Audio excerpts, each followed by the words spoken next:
জায়গাটা তো খুব বিপজ্জনক মনে হচ্ছে, তাই হয়তো ভয়ে কেউ সোনার মুকুট আনতে আসেনি। কিন্তু যাই হয়ে যাক, এই গরিবি দূর করার জন্য আমি ওই মুকুট নেই ছাড়বো। এই তো সেই মুকুট রে, এখন এটা নিয়ে গিয়েই কো মেয়েটাকে তার অওকাত দেখাবো রে। আমি বেঁচে থাকতে এই মুকুট কেউ নিয়ে যেতে পারবে না। It's over.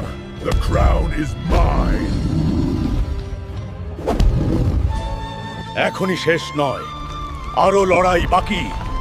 তুমি আমার এলাকা দখল করতে পারবে না, হাল্ক। চল দেখা যাক কে এগিয়ে।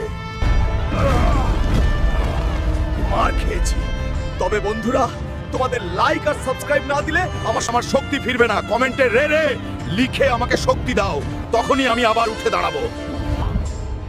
এই ছিল তোর শেষ পথ রে, কেউ আমার স্বপ্নের পথে বাধা দিতে পারবে না রে। শোন, আজ থেকে তোর সেই অহংকার আর ঘৃণার দাম দিয়েছে মাটির সাথে। এখন থেকে শিখিস, গরিবের ছেলেও হতে পারে কেউ বড়।